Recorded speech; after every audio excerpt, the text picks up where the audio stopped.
Bonjour, merci de nous regarder de partout. C'est toujours un plaisir de vous retrouver dans ces libres penseurs, la guerre en République démocratique du Congo, au cœur des responsabilités internes et externes. On en parle dans ces numéros de Libre Penseur qui a le plaisir de recevoir pour vous le doctorant Valérie, un habitué de ces programmes. Doctorant, bonjour et surtout merci d'être là. Bonjour cher José, merci pour cette invitation. Ça faisait tellement longtemps. Très longtemps. C'est un plaisir d'être sur le plateau avec nos amis. D'accord, puisque vous parlez des amis, à ma gauche il y a Maître Clément. Bonjour. Bonjour, merci. C'est Maître Clément. Nous vous remercions pour cette émission qui touche vraiment tous les points sensibles à la guerre. Merci. D'accord, surtout sentez-vous libre, parce qu'il s'agit de libres penseurs. Et notre cher Landry. Oui, c'est une Kachama Landry. Oui. Kachama Kabouya Landry. Merci pour l'invitation, monsieur José. D'accord, c'est un plaisir. La tradition exige toujours que nous puissions les accueillir de la plus belle des manières. Alors, nous signalons d'ailleurs qu'il y a notre cher Idriss qui pourra nous rejoindre d'un moment à l'autre. Alors, nous parlons de la guerre en République démocratique du Congo, cher Landry. Cette guerre qui est au cœur de responsabilités internes et externes. Plus de 10 millions de morts.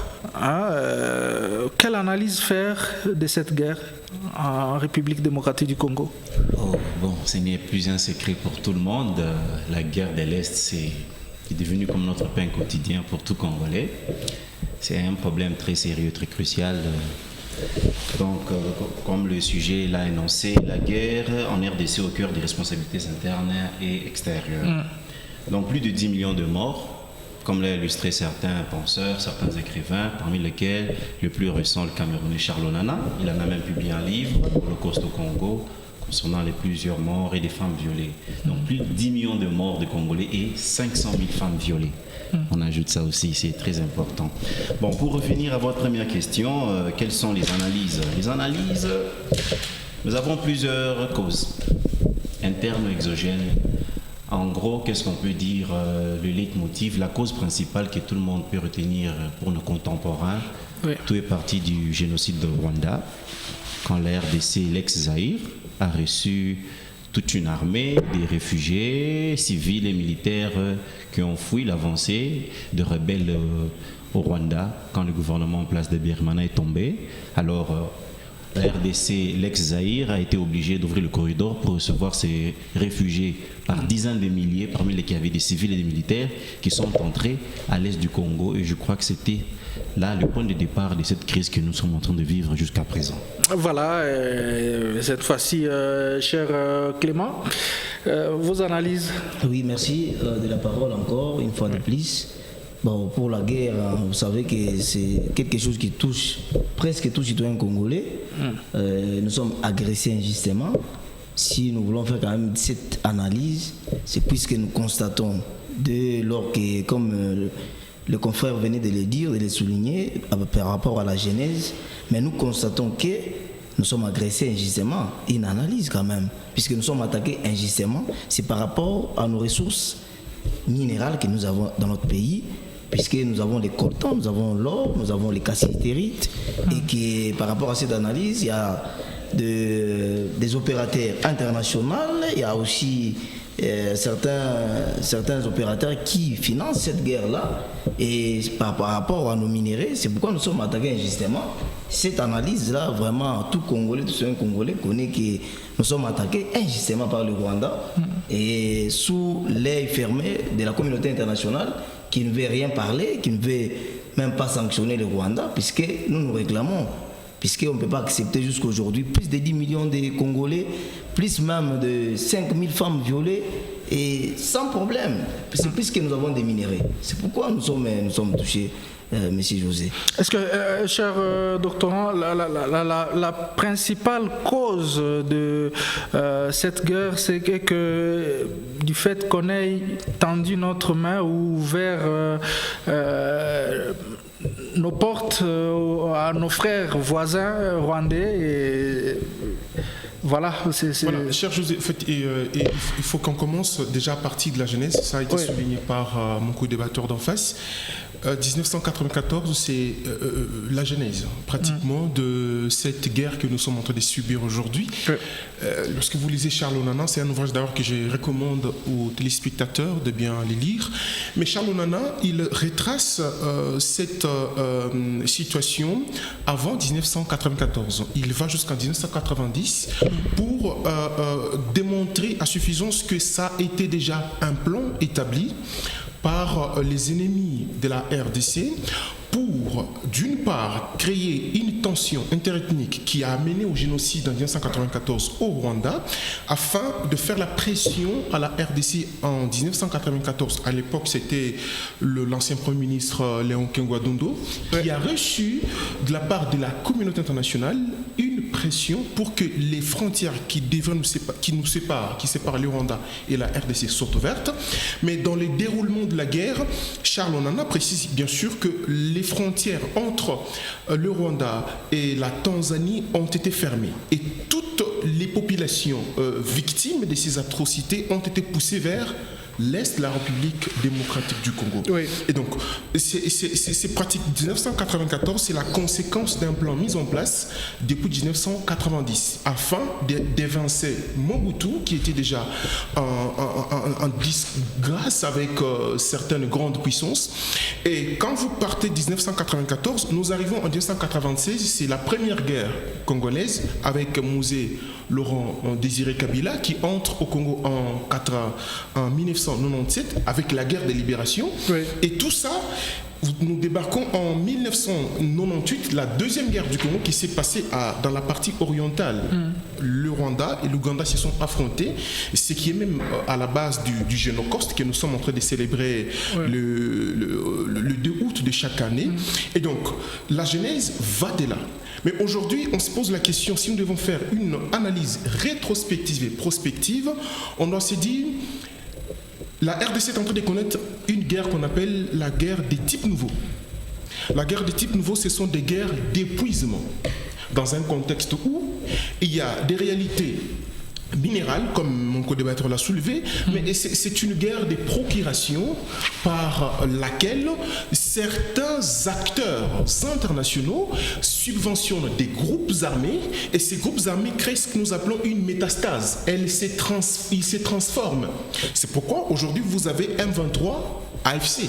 Mais nous avons commencé avec le AFDEL qui est parti à RCD qui a connu pratiquement une scission, RCD Goma, RCD KML, RCD ML, jusqu'à CNDP. Aujourd'hui nous avons M23, nous avons aujourd'hui ce que nous appelons l'AFC. C'est une stratégie mise en place pour épuiser la RDC, l'infiltrer, parce que plusieurs accords qui ont été signés entre le gouvernement congolais et les différents groupes rebelles avaient pour intention d'intégrer l'armée nationale, d'intégrer les institutions, mais pour quelle intention? C'était l'intention effectivement d'occuper, de nous dévorer de l'intérieur afin de nous fragiliser. Et donc l'analyse, elle est tout à fait contrastée avec des réalités endogènes et exogènes. Mais nous sommes en train de faire face à une catégorie de guerre que nous qualifions de guerres de type nouveau.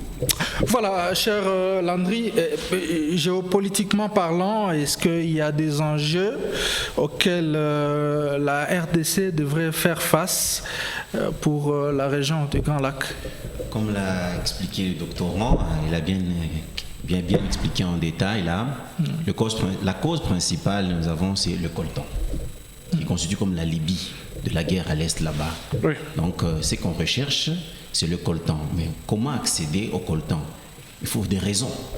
Il a évoqué, normalement, communément, comme tout le monde le sait, on étudie l'histoire pour connaître le passé, afin de bien comprendre le présent, afin de mieux préparer le futur.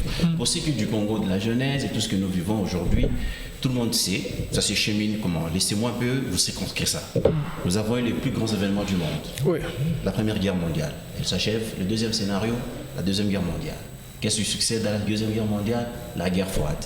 Après la guerre froide, il faut un autre scénario. Qu'est-ce qui se passe avec la chute du mur de Berlin en 1989? Il n'y a plus d'opposition entre le bloc de l'Est et le bloc de l'Ouest. L'ex-URSS se démantèle. Ouais. Et c'est comme ça, toutes les dictatures africaines, on devait s'en débarrasser. Et la cible prévue À l'époque, c'était les Zaïre. Comment il fallait faire tomber le Zaïre? Avec les traités internationaux, on ne peut pas attaquer un pays en paix. Mais il faut créer des alibis. Il fallait démanteler l'Afrique. Comment? C'est comme ça, comme l'a dit le doctorant, on a commencé à chercher les partenaires. Certains pays voisins qu'on devait utiliser pour déstabiliser le Congo. Mais certains ont refusé, notamment la RDC fait partie de ce qu'on appelle la CPGL, la communauté économique des pays des Grands Lacs, qui a englobé le Rwanda, le Burundi et le Zaïre, qui a été créé en 1976, je crois le 20 septembre, je ne me trompe pas, à Rubavu, au Rwanda. Et leur accord, c'est ne pas se faire la guerre, envers une coopération économique et libre circulation des populations et des biens. Mais à l'issue de ça, Abiyarimana avait refusé d'attaquer le Congo. Donc on devait, mais il fallait chercher un ennemi à Abiyarimana. On en a trouvé, et il a fait tomber Abiyarimana. Et dans le but d'attaquer le Congo, et ils ont réalisé, ça c'est Gémine. Et dans tout ça, comme l'a dit encore mon co-débatteur ici, les grandes firmes internationales qui avaient besoin des minéraux de l'Est, qui entrent dans la fabrication des hautes technologies, des appareils électroniques, et on en a besoin dans l'industrie militaire, dans la téléphonie mobile, dans la haute technologie, les ordinateurs, tout ça. Il fallait accéder. Or, les voies légales par lesquelles il faut accéder à ces minéraux, c'est venir à travers des institutions. Vous devez signer des accords, il y a des taxes, tout ça. Mais elles ne veulent pas. Ils veulent s'accaparer de ces minéraux gratuitement en finançant les groupes rebelles. Voilà où nous en sommes. Voilà, notre cher maître Clément. Alors, de quelle manière doit-on initier la paix pour que la région soit cette fois-là pacifiée? Parce que cette guerre, vous l'avez vous-même dit, qu'elle date de très très longtemps et nous déplorons tout de même toutes ces atrocités-là qui se sont déroulées, surtout du côté de l'Est, sachant déjà les causes endogènes et exogènes. Comment est-ce que nous pouvons initier une démarche pacifique? Merci encore. Je salue aussi les co-débatteurs qui ont souligné par rapport à l'historique. Mais que faire? Vous savez, je vais d'abord résumer par rapport à quelque chose. Je suis en droit civil, les obligations. Ouais. Vous savez, quand vous signez un contrat avec un partenaire, les partenaires doivent être sincères. Parce qu'il y a l'obligation de sincérité et de loyauté. Mais vous avez constaté que le chef de l'État, il a demandé, puisque nous allons partir des deux phases, il y a les cantonnements, et aussi il a demandé qu'on puisse aller par un dialogue, par la négociation avec le Rwanda. Le chef de l'État a tendu la main. Discutons, qu'est-ce qu'il y a à l'origine? Nous sommes attaqués injustement. Personne n'en parle. Alors, votre problème, vous, le Rwanda, vous voulez juste. Et nous constatons que les partenaires, vous savez, le chef de l'État, il est sincère. Que non, nous ne voulons pas quand même qu'il y ait des atrocités, puisque le peuple rwandais, c'est un peuple. Puisqu'ils sont quand même humains. Nous ne sommes pas de personnes qui vivent comme si on était en brousse. Non, quand même, nous sommes humains. Nous devons quand même partager le même sentiment, puisque tout ce qui passe par l'action publique et les citoyens constatent aussi que c'est quand même une bonne action, tout le monde applaudit. Comment passer par rapport à la négociation? Nous avons ouvert, la RDC a demandé que non, nous pouvons négocier, mais le Rwanda n'a pas montré quand même cette volonté-là. Nous sommes allés et nous signons les accords et après un temps, il n'y a pas quand même le respect des cantonnements. Il fallait que les rebelles quittent le Congo. Vous avez vu même les chefs de l'État même demander que s'ils ne veulent pas respecter les cantonnements, alors il fallait les désarmements par rapport à ces groupes armés et qu'ils ont même feinté de commencer à quitter les territoires nationaux, mais ils ne quittent pas. Mais en train d'attaquer, puisque la cause principale, je vous ai dit, j'ai souligné, c'est le problème des minéraux. Puisque là, la communauté internationale, toujours calme. C'est ça le problème, parce que nous devons connaître qui sont derrière le Rwanda. C'est la communauté internationale. Si nous pouvons être clairs, les États-Unis sont derrière le Rwanda. Les personnes n'ignorent. Et non seulement les États-Unis, mais aussi certains de nos frères congolais. Hein. Ah oui, je vais souligner parce qu'on a parlé des causes endogènes aussi. Oui, des causes endogènes. Et aussi il y a Charles Onana, qu'on a évoqué ici, qui a écrit quand même, il n'est même pas congolais, il est camerounais. Vous avez vu même le député Bitakoui a eu des problèmes par rapport à ça, puisqu'il voulait expliquer. Il a eu même des sanctions européennes par rapport à ça. Alors, mais par rapport aussi à certaines choses qui se passent dans le pays, nous avons des citoyens congolais parmi nous qui n'aiment pas la patrie. Il y a un problème de l'amour de la patrie. Il y a des Congolais qui, au regard même de cette guerre qui est à l'Est, mais qui sont des tremplins pour la communauté internationale, puisqu'ils en bénéficient, peut-être il y a les intérêts, il y a de l'argent, il y a ceci, et ils en bénéficient, ils vivent tranquillement, mais en train de tuer leurs propres frères congolais. Vous constatez ça? Et les chefs de l'État voudraient quand même, par rapport à ça, mais le partenaire rwandais n'est pas fiable, n'est pas sincère. C'est pourquoi j'ai évoqué le cas du contrat. Vous signez un contrat avec une personne, un accord, mais vous constatez que votre partenaire ne voudrait pas quand même, par rapport à cette obligation, accepter, honorer quand même l'obligation signée. Mais nous avons accepté, non, ce sont les faits, oui, ce sont les faits, on observe, mais le Rwanda ne veut pas observer, puisqu'il est derrière les groupes rebelles. Et même quand moi j'attends, bon, j'ai vu l'auteur parler des rebelles, moi je ne les qualifie pas de rebelles quand même. Ce n'est pas une rébellion, c'est tout un groupe d'individus que Paul Kagame a demandé de faire pour extraire le minerai congolais. Est-ce qu'au Rwanda, peut-être, soyons quand même clairs et sincères, au Rwanda c'est un petit pays enclavé, il n'y a rien. Mais aujourd'hui on vous dit que non, le Rwanda est vraiment riche en or, en cobalt, ça vient peut-être qu'ils avaient tout ce temps des ressources naturelles. Non, on doit être clair. On doit être clair parce que le problème c'est qu'il faut la partie Est doit revenir au Rwanda. C'est ça même le combat de Paul Kagame. Nous connaissons ce qu'il fait. C'est pourquoi les chefs de l'État appelaient tous les Congolais. Et puis même moi personnellement, je suis vraiment ému, puisque quand vous constatez qu'il y a des Congolais qui servent de tremplin pour aider les ennemis à extraire les minéraux, à tuer des citoyens congolais, moi ça m'écoeure. C'est vraiment, ça fait très mal, puisqu'on ne peut pas accepter de telles choses dans le pays. Mais pour pacifier la partie Est, il fallait qu'on puisse avoir, on doit être en face de nous, des partenaires fiables, sincères. Paul Kagame n'a jamais été sincère. C'est pourquoi les chefs de l'État refusaient de négocier avec les groupes armés. Et s'il faut pacifier la partie Est, il fallait que les partenaires puissent d'abord être sincères. C'est un peu ça. Voilà, merci beaucoup, cher Clément. Alors, cher Valérie, les processus de paix de Luanda entre les Rwandais et la République démocratique du Congo, échec ou réussite? Merci beaucoup pour la question. J'aimerais dire que je suis heureux dans cette émission parce que c'est une émission d'actualité, mais également qui touche la matrice de la question sécuritaire dans la partie est de notre pays. Alors, j'aimerais dire que ce n'est pas la première fois que la RDC participe dans de processus de paix. La RDC a signé d'ailleurs en 2002 un accord, l'accord de Pretoria entre les Rwandais et la RDC. C'est un accord bilatéral. Nous avions signé encore un accord de Luanda avec l'Ouganda, justement dans un cadre bilatéral pour pacifier l'Est du pays. Aujourd'hui, nous sommes en face de plusieurs processus de paix. Pour quelle finalité? Je rejoins mon co-débatteur d'en face. Il a souligné l'aspect contractuel. Un accord, c'est un contrat. Et dans un contrat, il y a des obligations synalagmatiques. L'une des parties, toutes les parties doivent respecter leurs obligations. Mon co-débatteur, en fait, mon collègue est en train de travailler sur la question. La RDC a signé 2 accords avec le Rwanda qui sont très récents, qui ont d'ailleurs été suspendus pour cause d'hostilité politique. Sur les minéraux, la création de raffineries, ainsi de suite.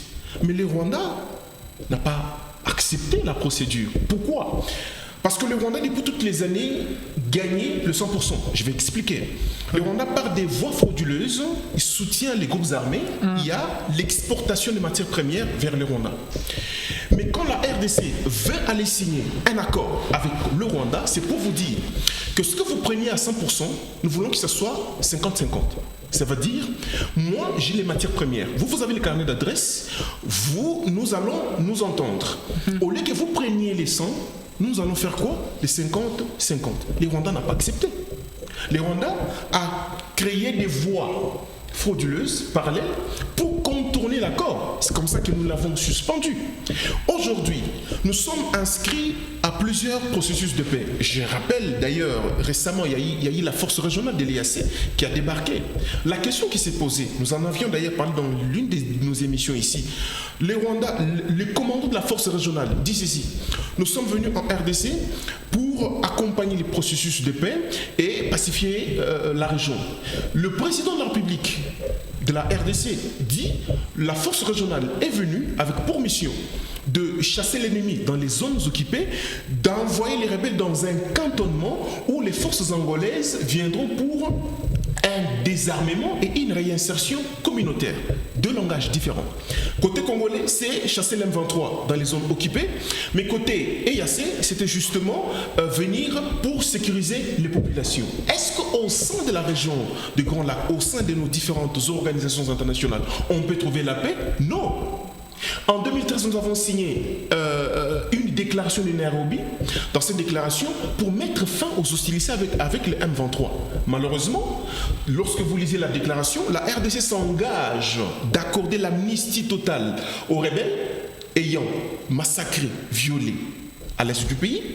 La RDC s'est engagée dans cette déclaration de pouvoir insérer ces génocidaires dans l'armée. Aujourd'hui, nous avons une armée à terre parce que nous avons des infiltrés. Mais par quel mécanisme nous devons sortir de cette crise? À l'interne, je sais que nous allons y arriver, j'ai soutenu ici la loi sur la levée du moratoire, sur la peine de mort.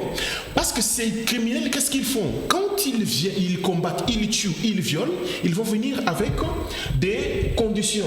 Amnistiez-nous, insérez-nous au sein de l'armée. Comme ça, on cessera la guerre. Aujourd'hui, M23, défait en 2013, M23 revoit les jours et comme équipe Bunagana, aujourd'hui, il y a AFC qui naît. Donc c'est pour tout simplement dire qu'au niveau interne, il faudrait que nous ayons des institutions fortes, d'exfiltrer tous les infiltrés qui ont été intégrés au sein de l'armée dans tous les processus de paix que nous avons signés, des accords de paix que nous avons signés dans ces pays, ont été des portes d'entrée pour des rebelles. Dire que trahir le pays vaut la peine de mort, cela constituerait une dissuasion pour toute personne qui se serait en train de se comporter de la même manière. Donc pour moi, j'estime qu'à partir de l'interne, nous pouvons solutionner. Mais quand vous allez au niveau de la sous-région, tant que la RDC est un géant au pied d'argile, la sous-région des Grands Lacs est par terre. Et donc, dans cette hypothèse, il est très important que la communauté internationale et les acteurs au niveau de la sous-région jouent leur partition pour que les décollages du développement au niveau de la sous-région soient effectifs. D'accord, merci beaucoup, cher doctorant. Nous l'avons annoncé dans ces numéros de Libre Penseur qu'il sera avec nous, notre camarade Idriss. Bonjour et merci d'être là. Le micro, s'il vous plaît. Bonjour, chère Valérie. José. Vous allez bien? Alors, comprenez que c'est Valérie qui venait à peine de parler. En tout cas. Alors, bonjour, cher Josué. Oui. C'est déjà un grand plaisir de vous revoir après un long moment. Voilà, nous sommes contents aussi de vous revoir. Surtout, vous êtes sans ignorer qu'il y a en République démocratique du Congo plus de 10 millions de morts. Et c'est là causé par une guerre incessante à l'est de la République démocratique du Congo. Les Rwandais, certaines organisations internationales et même certains compatriotes sont doigtés du doigt. Quelle lecture faites-vous à ce sujet? Alors, la lecture faite par moi à ce sujet, c'est que nous devons d'abord comprendre que la géographie sécuritaire de la RDC est une géographie macabre. Pourquoi? Parce que la RDC est enclavée par plusieurs États. Oui. Et non seulement que la RDC est enclavée, la RDC c'est un État ressource. Un État qui a plusieurs ressources naturelles.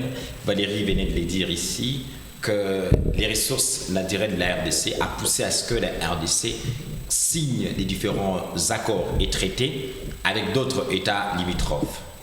Maintenant, la signature de ces accords et traités amène à la RDC d'être un État qui doit souffrir davantage. Parce que les accords et les traités signés par la RDC a ouvert plusieurs portes. Et ces portes font en sorte qu'aujourd'hui, la RDC soit victime. Et ça, c'est d'une part. Et de l'autre part, il y a l'effet exogène. L'effet exogène qui incombe directement à la communauté internationale, voulais-je dire. Oui. La communauté internationale qui a une diplomatie, pas d'intervention, mais une diplomatie des paroles. Une mission qui se veut d'intervention, mais cette mission n'intervient pas. Nous avons vu en Ukraine, tout comme en Russie, lorsqu'il y a eu la guerre, la communauté internationale s'est réunie pour faire front à la Russie. Mais quand il s'agit de la RDC, la communauté internationale préfère les dialogues que l'intervention militaire.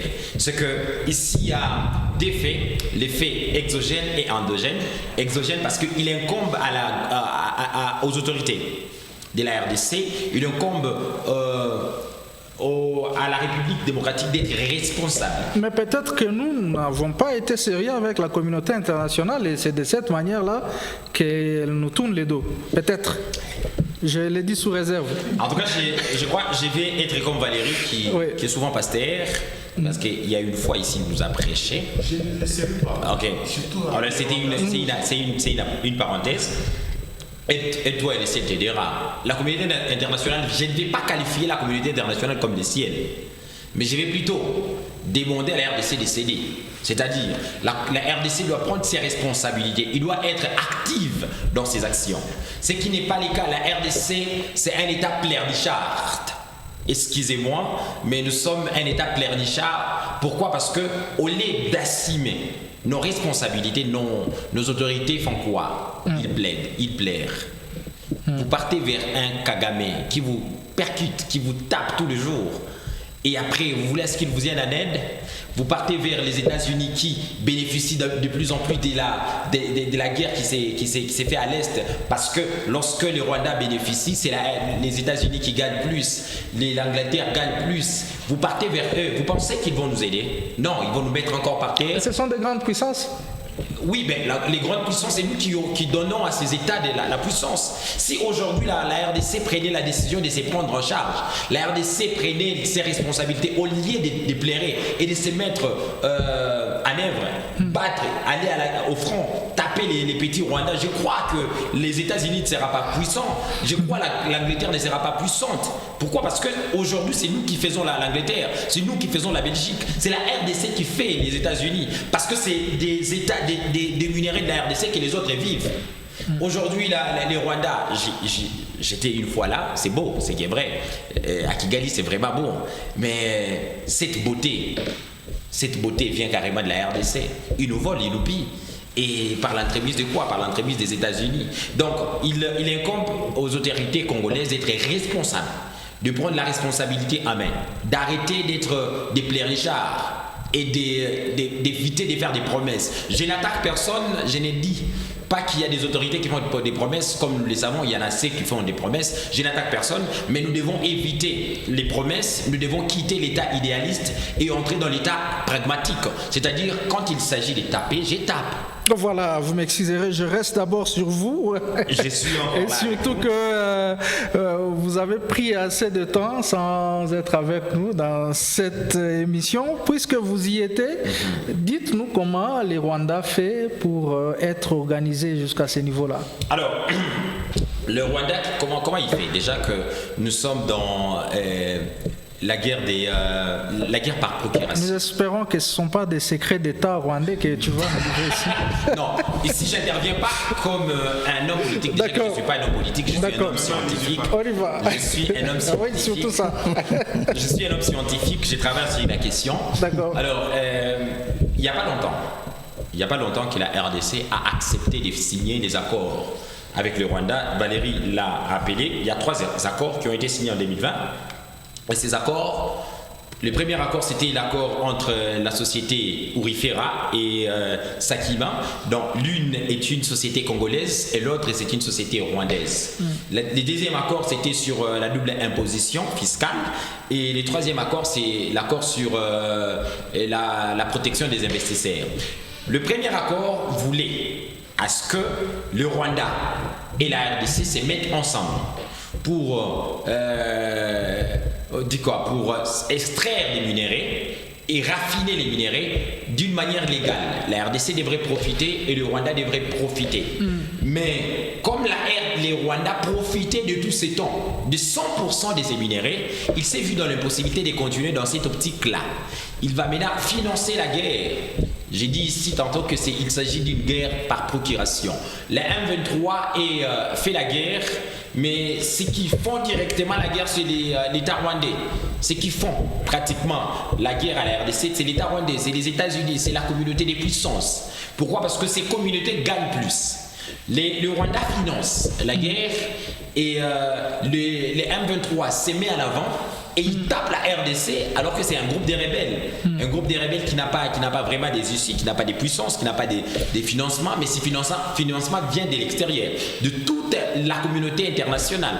Alors, c'est par le Rwanda que les M23 tirent ses ressources et à cause de cela, la RDC se trouve tous les jours par terre.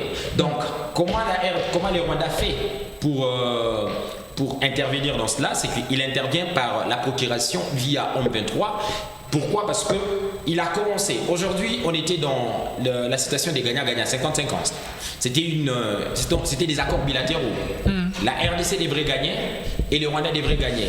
Et dès lors que le Rwanda devrait gagner et que la RDC devrait gagner, les États, les rebelles devraient être coupés des ressources naturelles. Et ils devraient être à court de munitions et à court de financement. Et ces conséquences, ils devraient fuir la forêt, la brousse. Ils devraient carrément rentrer dans la ville et être des bons citoyens. Mais cela devrait causer une perte totale à la République rwandaise. C'est comme ça que la République rwandaise va encore violer ses accords pour soutenir davantage le Rwanda. Et en soutenant le Rwanda, la RDC s'est vue dans l'obligation de rompre tous les accords signés entre le Rwanda et en rompant, en mettant fin à ces accords, on donne encore la puissance au Rwanda et la D'accord, merci beaucoup, cher Idriss Landry. Nous ne pouvons pas parler de cette guerre sans citer l'Alliance du fleuve Congo, patronnée par Corneille Nangaa, qui d'ailleurs recrute de manière assez dynamique nos frères congolais et même les sœurs. Et on se pose la question, comment est-ce que ça se passe? À quel niveau réside la souveraineté de la République démocratique du Congo lorsqu'un homme comme Corneille Nangaa, avec toute sa troupe, organise un tournoi de football sur le sol congolais? Il assiste même à des messes sur le sol congolais et l'armée congolaise n'en dit rien. Absolument rien. C'est quoi, à quel niveau? Comment vous pouvez nous expliquer cette situation? Voilà, c'est triste d'entendre ça, ça fait mal quand on voit, comme vous dites, on organise même des matchs de football, tout ça, comme les co-débatteurs l'ont dit, politiciens, politologues qu'ils sont. Juristes. Juriste, merci beaucoup pour la précision, juriste. C'est triste. C'est l'une des causes. Quand on dit des causes endogènes, vous avez évoqué les causes externes et internes. Les causes endogènes ici, c'est parmi les causes. Nous avons l'habitude, prenons d'abord nos responsabilités. Oui. Avant d'accuser les autres, ils ont les leurs. Mais nous, qu'est-ce que nous faisons? John Kennedy l'a toujours dit, ne dites pas ce que le pays doit faire pour vous. Vous, qu'est-ce que vous faites pour le pays? Qu'est-ce que nous, chacun d'entre nous, quand vous parlez du président de cette association, il fut une grande personnalité de ce pays, une structure qui doit organiser les élections. L'homme congolais a un problème, on a un problème d'honneur. On ne sait plus garder notre honneur. On sert dans une institution, demain on bascule, on se rebelle. Donc c'est-à-dire aujourd'hui, chacun peut faire ce qu'il veut. S'il est mécontent, il n'est pas satisfait parce qu'il n'a pas eu ce qu'il veut, il rejoint un mouvement où on tue des civils. On a tué des civils. Et donc chez nous, c'est devenu comme une habitude. Tuer les gens, demain on t'applaudit, tu accèdes au pouvoir. Non, ça doit s'arrêter. C'est nous qui donnons à ces ennemis, dans nos familles, pour qu'un ennemi arrive à briser le lien familial. Si vous ne vous entendez pas, c'est très facile comme vous allez en dire. C'est ça notre problème au Congo. Notre colonne vertébrale a des sérieux problèmes aujourd'hui. Ça fait 60 ans d'indépendance. Le Congo, c'est 2 345 410 km². Donc le pays, c'est pas seulement le Kivu, le sud du Kivu, il y a le Katanga, il y a 26 provinces. Ça veut dire qu'il y a plus de problèmes à traiter que de rester cantonné pendant 30 ans sur les problèmes du Kivu. Pourquoi je dis endogène? Rentrons au Kivu. Les enfants du Kivu, ce sont nos frères. Nous avons nos frères, quand je dis, mais quand nous avons nos propres frères dans l'armée, dans la police. C'est-à-dire que ces gens se battent. consciemment, même vous qui habitez dans une partie du pays, la guerre revient chaque année, on tue vos frères, ça ne vous fait rien. On a vu des journalistes là-bas qui ont changé de camp, des journalistes connus qui partent. C'est vrai, la question qui nous taraude un peu, c'est les gens qu'on connaît, on se demande que fait l'armée. Bon, en politique, il y a ce qu'il y a les dits et les non-dits, malheureusement. Il y a certaines histoires, ça fait tellement mal. Au nom de la diplomatie, on ne fait pas certaines actions. Nous, les communs de mortels, on est là, on veut que nos désirs soient accomplis, mais la politique aussi recommande une certaine manière d'agir. C'est ça qui est un peu bizarre. Regardez par exemple aujourd'hui ce qui se passe entre l'Ukraine et la Russie. Qui pouvait s'imaginer que l'Ukraine, si petite soit-elle, qu'elle pouvait entrer, faire incursion à Koursk? Et tout le monde, on était énervé. Mais comment ça veut dire que la Russie, qui promet à chaque fois qu'il doit franchir les lignes rouges, elle devrait agir, mais elle n'agit pas? Tout le monde se pose des questions. Pourquoi la Russie n'agit pas? Il y a parfois question de stratégie, parfois question d'intérêt. On cherche à résoudre. C'est comme un jeu d'échecs. Oui. Qu'est-ce qu'on peut sacrifier pour gagner l'autre? À quoi bon aujourd'hui lancer les hostilités, par exemple, dans les parties là de l'AFC que vous avez évoqué là, lancer les hostilités maintenant pendant qu'on voit qu'il y a une population meurtrie. Il y a beaucoup, c'est une zone très peuplée, une population meurtrie. Si on doit lancer une guerre, c'est pour gagner quoi? Dans ce jeu-là, on peut condamner, nous qu'on est de l'autre côté du rive, on peut condamner, mais ceux qui sont de l'autre côté vont aussi d'une autre manière. Tout simplement, c'est que donnons la chance à ceux qui veulent diriger, mais la chose que moi, je fustige, c'est quoi? Le laxisme. Ce pays, j'ai comme l'impression que nous sommes un pays où nous gouvernons au travers des accords. Depuis l'indépendance, depuis même la création, quand on dit que la conférence de Berlin, la manière dont on a constitué l'Afrique, le Congo, c'est accord. Aucune instance internationale n'a déjà travaillé pour le bénéfice de ce pays, à ma connaissance. Tous travaillent pour leur intérêt. Malheureusement, nous, on est là.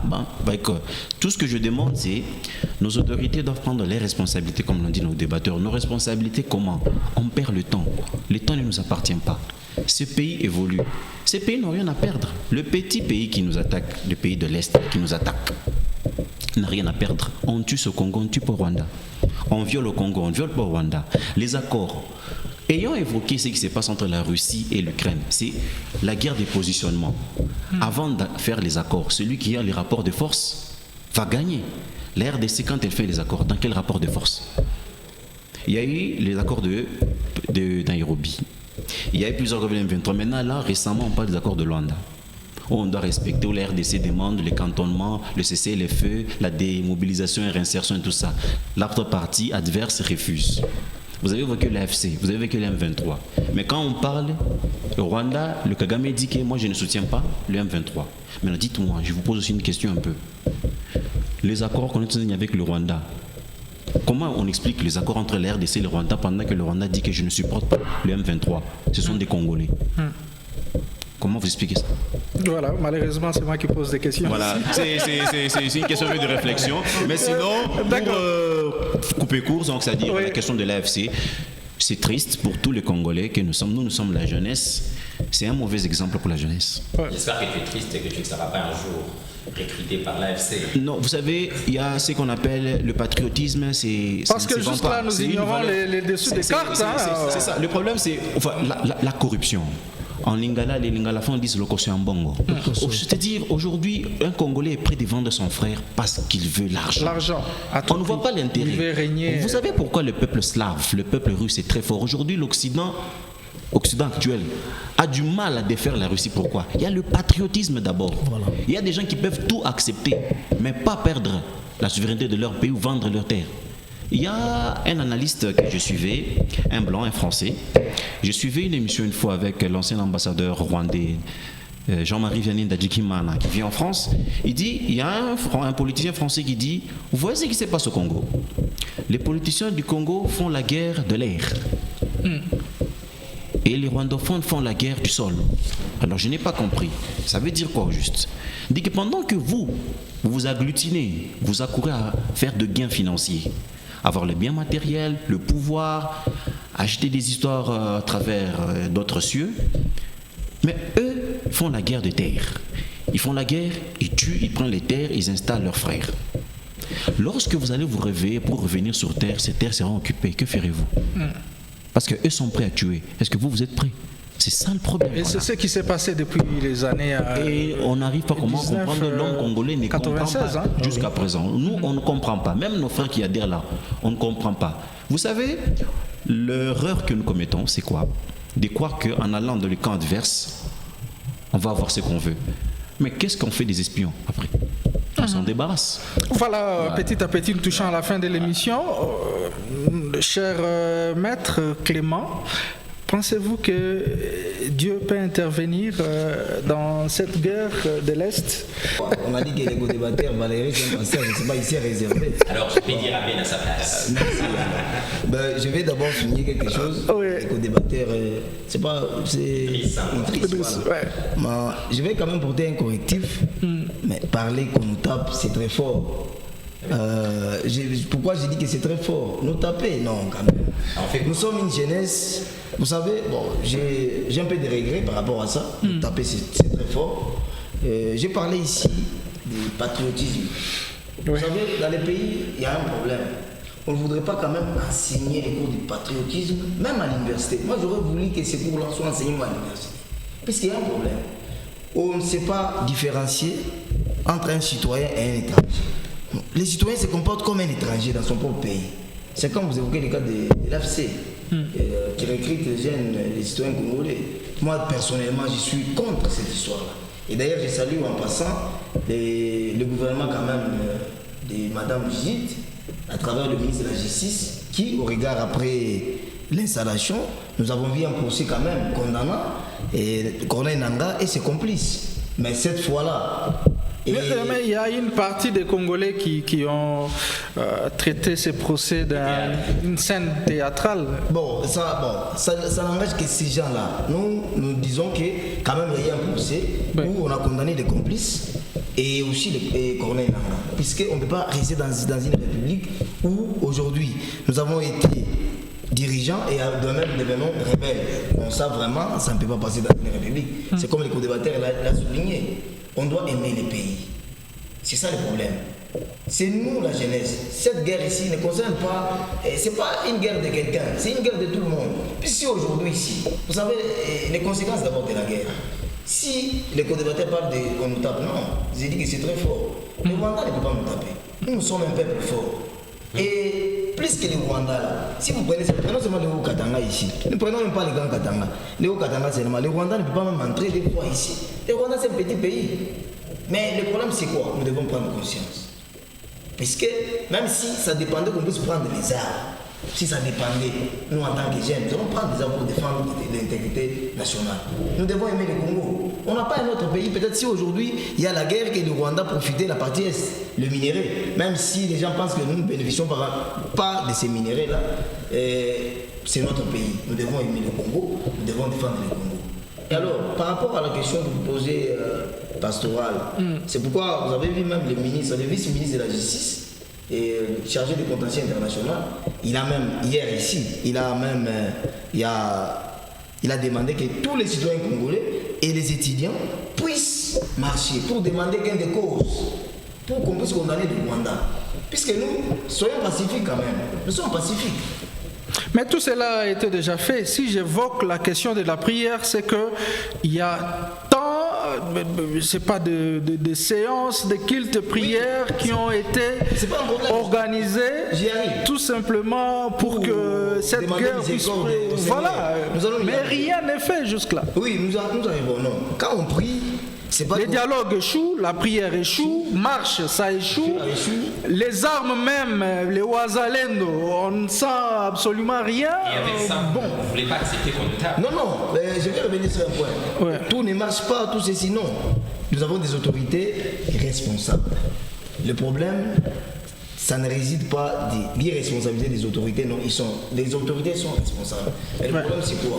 Les autorités doivent être accompagnées par de bons citoyens. Des citoyens qui doivent signaler au moment opportun. Quand il y a un problème, vous devez intervenir, puisque c'est notre pays. Ce n'est pas le pays des autorités, c'est le pays de nous tous. Puisque les co-débatteurs, j'espère que peut-être demain, peut devenir gouverneur de province, peut devenir ministre. Mais c'est ça. Ce n'est pas un problème des autorités, c'est un problème collectif. C'est un problème des Congolais. Nous dénonçons. Si nous pointons le Rwanda n'est pas seul. C'est ça le problème. Si vous voulez aujourd'hui qu'on déclenche la guerre, vous devez savoir les conséquences de la guerre. La guerre, c'est pas comme si on mangeait les foufous et puis on s'est là, on est parti. Non. Vous avez vu le Rwanda, la Russie et l'Ukraine. Vous avez vu vous-même aujourd'hui, Et du côté Russie, ils ont perdu. Et du côté aussi Ukraine, ils ont perdu. Et il fallait commencer à reconstruire. Israël, n'en parlons même pas avec la Palestine. Vous voyez la guerre. Puis si vous voulez attaquer, vous devez vous rassurer. Si vous êtes fort. On ne peut pas aller dans la guerre comme si on mangeait. Non. La guerre demande la préparation. Et même, nous saluons d'abord les FARDC qui sont au front à l'Est, qui sont en train de combattre, au moment où, avec les co-débatteurs, nous dormons paisiblement, puisque nous sommes dans la ville de Lubumbashi, nous dormons paisiblement. Il ne peut pas dire le contraire. Mais ils sont en train de faire quand même un travail à l'Est. Mais le problème, c'est quoi? Il fallait que les citoyens congolais puissent se souder, être ensemble. Question. Voilà, merci. Je vais citer. D'accord, un peu rapidement. Oui. Vous savez, le Seigneur interviendra toujours. On ne peut pas dire que Dieu n'est pas puissant. Vous savez, les Congolais qui sont tués aujourd'hui, les mamans qui sont violées, les jeunes filles, vous avez vu même quand on a fêté, le co-débatteur Valérie l'a souligné, vous avez vu, il y a eu des témoignages, les gens ont pleuré. Vous sentez que ça fait mal. Mais j'espère qu'un jour, la justice de Dieu, il y en a. Ah oui, il y en a. Dieu interviendra. On ne peut pas Voilà. ça. Merci beaucoup, maître. Merci.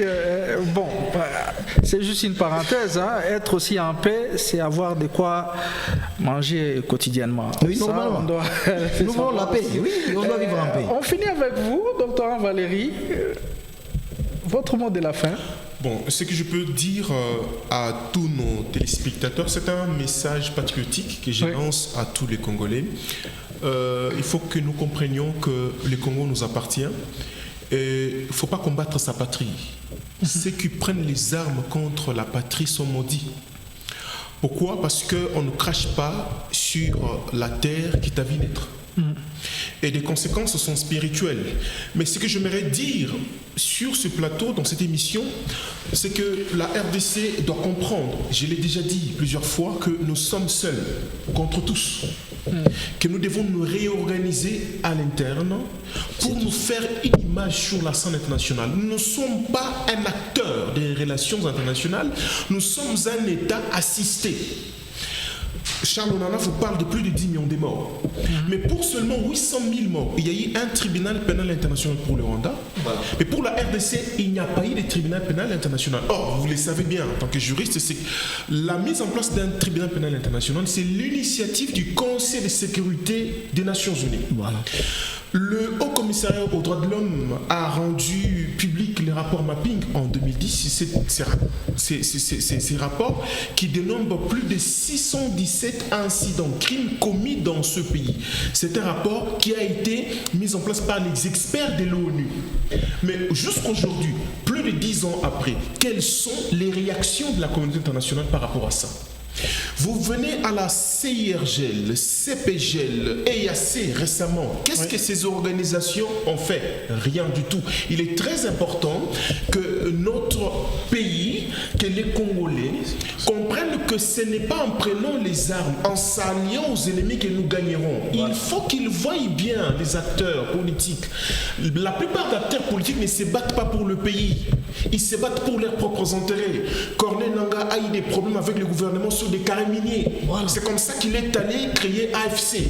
Derrière lui, il y a des cartels, des organisations, des multinationales qui les soutiennent en lui donnant des armes. Aujourd'hui, M23 a des chars de combat. Vous allez me dire que c'est un groupe rebelle? Non, c'est une armée soutenue par les Rwandais. Voilà. Donc il est très important aujourd'hui que nous ayons un discours. J'ai dit que les FARDC se battent sur terrain. J'ai vu des vidéos. Soutenons nos forces armées. Voilà. Ayons un discours patriotique. Nous allons vaincre cette guerre. Le Congo va se remettre sur ses pieds. Nous étions un leader de la sous-région dans les années 80, dans les années 70.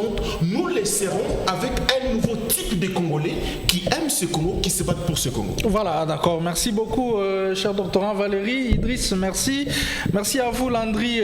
Merci notre cher Clément. Merci. Cette émission prend fin.